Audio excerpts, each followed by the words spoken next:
जय सिया राम। तो कल तक हमने अपनी प्यारे कथा रसिक को श्रवण कराया कि बाबा की सिद्धाई कैसी थी। वैसे चलने में, इधर उधर जाने में, स्नान तक करने में असमर्थ थे। बिल्कुल शरीर नहीं चलता था। बिहारी दास बाबा झप्पान में लेकर उन्हें बिठाकर कहीं ले जाते थे, लेकिन बात जब कीर्तन की आए तो बिल्कुल सीधे हो जाते थे। 14 साल 12 वर्ष के बालक के समान उछल उछल के नृत्य करते, उद्दाम कीर्तन करते थे, अश्रुपात करते थे। अद्भुत ऊर्जा आ जाती थी उनमें, जैसे कि कल कीर्तन में आई उन्हें। लेकिन बिहारी दास बाबा तब भी संभालते।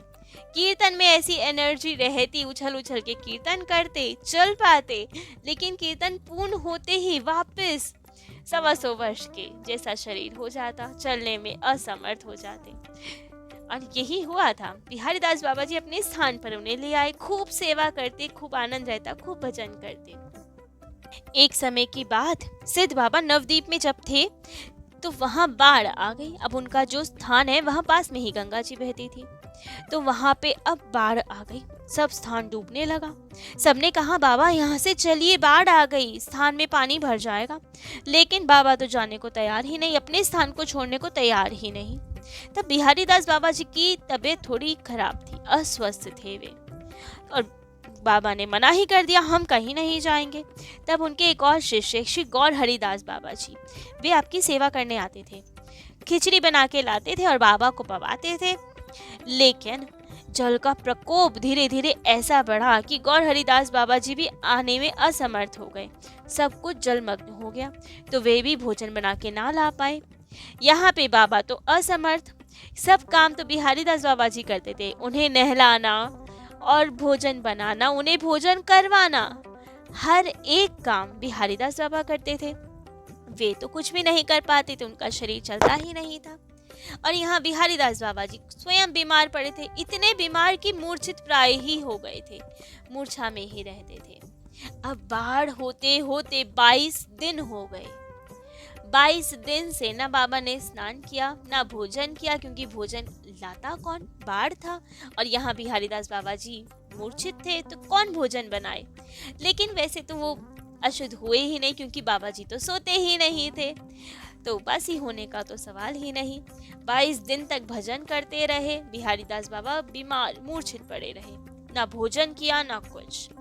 तब तो जब पानी कम हुआ, सब आ पाए आपकी भजन कुटी में, तो देखा कि बिहारी दास बाबा तो बहुत बीमार है, उन्हें कितना ज्वर हो रहा है। तब तो महाप्रभु के मंदिर के श्री प्यारे मोहन गोस्वामी जी ने कलकत्ते तार भेजा और डॉक्टर को बुलवाया। डॉक्टर ने लेकिन बिहारी दास जी को देखकर कहा कि इनकी हालत तो बहुत खराब है, आज रात में ही इनका शरीर छूट जाएगा। तब लाला बाबू ने एक और डॉक्टर को बुलाया, उन्होंने भी सेम कहा कि आज रात इनकी अंतिम रात है, आज रात को ही इनका शरीर छूट जाएगा, ये ठीक नहीं हो सकते, कोई दवा कुछ नहीं काम करेगी। और सब डॉक्टर आदि चले गए। लेकिन सिद्ध बाबा जगन्नाथ दास बाबा जी, उन्होंने कहा अच्छा, इस बार मैं चिकित्सा करता हूँ बिहारी दास की। तो गिरधारी की चरण तुलसी मंगाई उन्होंने और बिहारी दास जी के मुख में दी, ठाकुर जी की चरण तुलसी मुख में डाली, और फिर स्वयं माला लेके हाथ में उनके सिरहाने बैठ गए और कहा मैं यहाँ बैठता हूँ, देखूं तो जरा किसकी हिम्मत है जो इसे ले जाए। मैंने क्या भजन नहीं किया जो कोई भी आके इसे ले जाएगा। और बस दृढ़ संकल्प होकर वहीं बिहारी दास जी का सर अपनी गोद में लेके माला लेके बैठ गए वहां पे। आधे घंटे बाद ही बिहारी दास जी ने आंखें खोली। सिद्ध बाबा ने पूछा क्यों रे, मुझे छोड़ के कहाँ जा रहा था तू, उठ, मैंने 22 दिन से कुछ नहीं खाया है, मुख तक नहीं धोया है मैंने, उठ जाकर रसोई बना। और बिहारी दास जी 22 दिनों बाद इतनी खराब तबीयत के बाद आज स्वस्थ अनुभव कर रहे थे। बिहारी दास जी में तो शरीर में कुछ जान ही नहीं थी, ना अन्न पाया ना जल, केवल मूर्छित प्राय पड़े थे। तो बिहारी दास जी ने आंखें खोली और कहा बाबा बड़ी भूख लगी है। अब सोचिए, जो सिद्ध बाबा इतने असमर्थ थे उस समय, कि वे तो चल भी नहीं पाते थे, हिल भी नहीं पाते थे, नहा भी नहीं पाते थे। सब कुछ तो बिहारी दास जी करते थे उनके। लेकिन आज जब बिहारी दास जी ने कहा बाबा बड़ी भूख लगी है, तब वे सिद्ध बाबा उठे, रसोई बनाई उन्होंने स्वयं अपने शिष्य के लिए। सूजी चीनी मिलाकर महाभोग मोहन भोग बनाया, हलवा जैसा बनाया और आके बिहारी दास जी को अपने हाथों से खिलाया।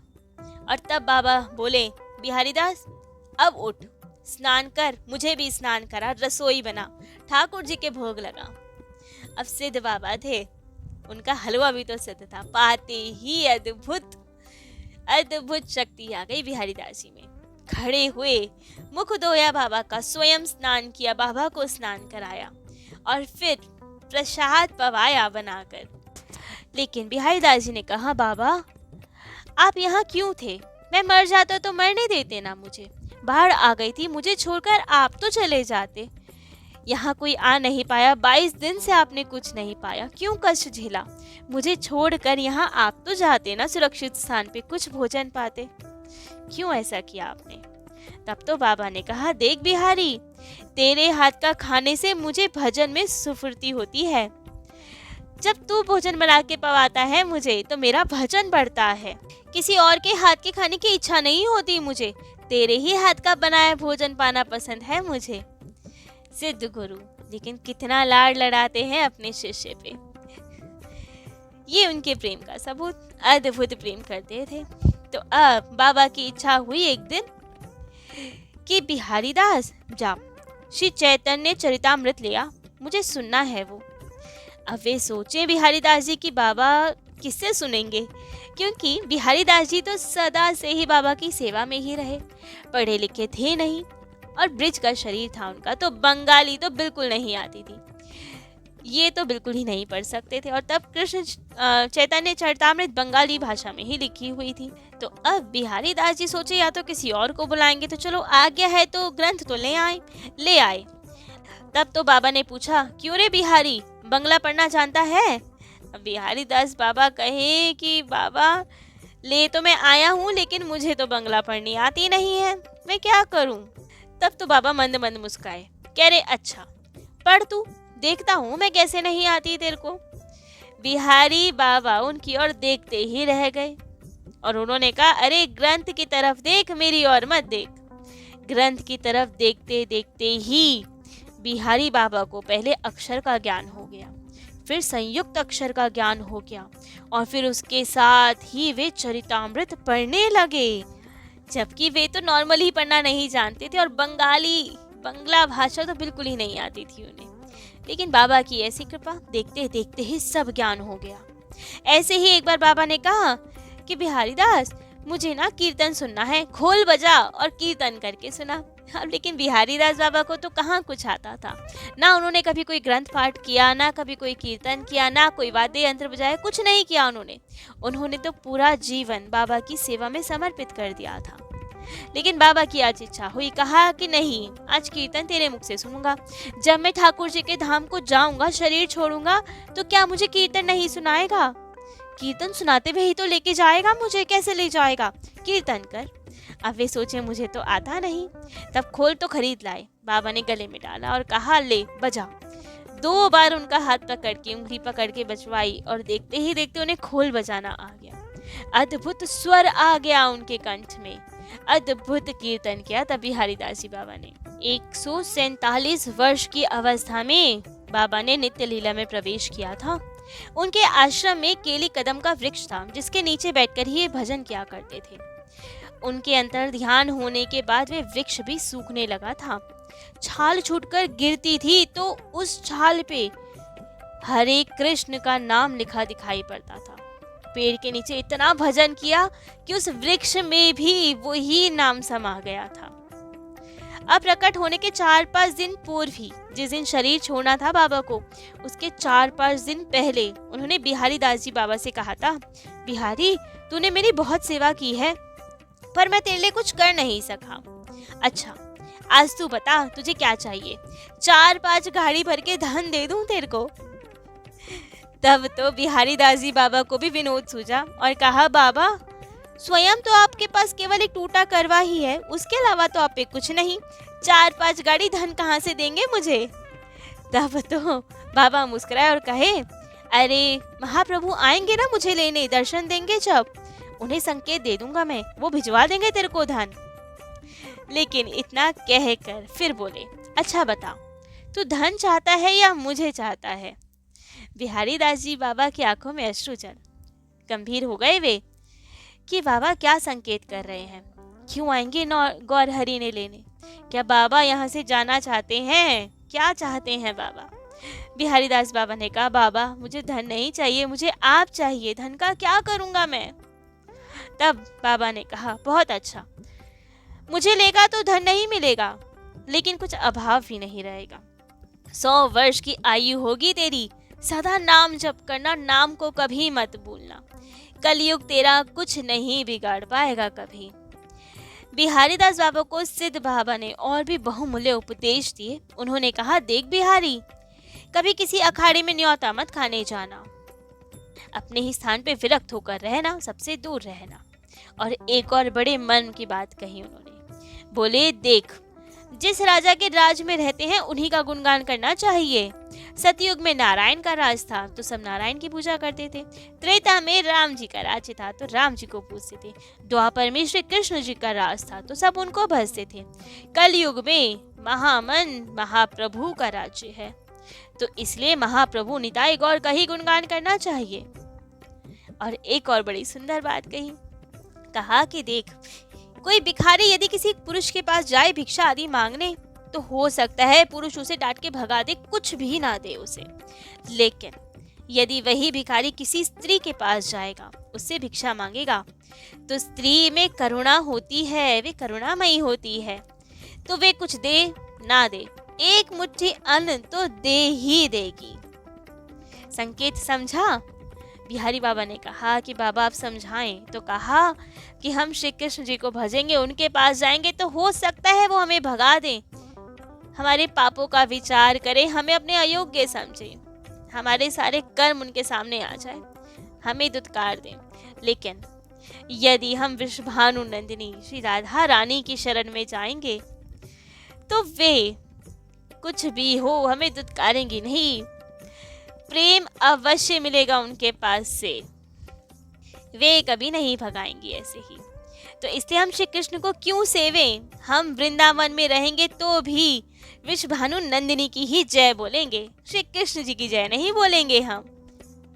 लेकिन फिर भी जो हमसे भी ज्यादा चतुर होंगे वे नवद्वीप में ही रहेंगे, क्योंकि वृंदावन में अपराध का विचार होता है, वहां क्षमा नहीं मिलती। हमारे नवद्वीप में अपराध का विचार नहीं होता। बाबा ने साधकों के लिए भी उपदेश दिया। कहा, 2 बड़े महत्व की बातें हैं। कहते थे बाबा, एक तो आयु में वृद्धि करने की बात और दूसरी भजन की सिद्धि की बात। कहते थे वे कि आयु में यदि वृद्धि करनी हो तो एक बार संध्या से रात्रि 10 बजे तक और दूसरी बार भोर में 3 बजे से सूर्योदय तक बैठकर नाम जप करो, क्योंकि उस समय महादेव धरती पर आते हैं गश्त लगाने, और जो उस समय भजन कर रहा होता है उसकी आयु का हरण नहीं करते महादेव, आयु में वृद्धि होती है उसकी।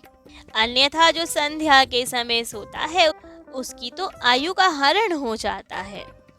और ऐसे ही कहा, यदि भजन की सिद्धि चाहते हो तो जो भी करो नियम रख कर करो तो भजन सिद्ध होता है, और नियम जो भी बनाओ उसका पालन कड़ाई से करो। प्राण चले जाए लेकिन नियम की रक्षा होनी चाहिए। कमर कस के नियम का पालन करो, संख्या पूर्वक नाम जप करो, और जो नियम रखो, जो नाम जप की संख्या करो उसे पूरा करो, चाहे कुछ भी करना पड़े, चाहे सो नहीं, भोजन नहीं करो, लेकिन नियम का पालन करो। यदि नियम का पालन करोगे तो भजन अवश्य सिद्ध होगा। पहले कष्ट होता है लेकिन उसके बाद आराम ही आराम, उसके बाद आनंद ही आनंद होता है, भगवत प्राप्ति होती है। तो ऐसे थे सिद्ध बाबा। ये कहकर उन्होंने अपना शरीर छोड़ा। बिहारी दास जी को भी अनुभव हुआ, बाबा को तो दर्शन हुए ही थे कि निताई गौर जी आए हैं उन्हें लेने। बिहारी दास जी को भी दिखे, पहले सिद्ध बाबा दिखे, निताई गौर दिखे, फिर राधा कृष्ण जी दिखे, और देखा कि सिद्ध बाबा एक छोटे बालक के स्वरूप में, 12 वर्ष के बालक के स्वरूप में, ग्वाल बाल बन के श्री निताई गौर जी के साथ, राधा कृष्ण जी के साथ इस धाम को छोड़कर गोलोक धाम की ओर गए। तो ऐसे थे श्री जगन्नाथ दास बाबा जी, अद्भुत दिव्य संत। तो आज आपका चरित्र तो यहीं विश्राम देते हैं। कल अपने प्यारे कथा रसिक को उनके किन्हीं अन्य दिव्य प्यारे भक्त का चरित्र श्रवण कराएंगे। आज के लिए इतना ही। जय जय श्री सीताराम।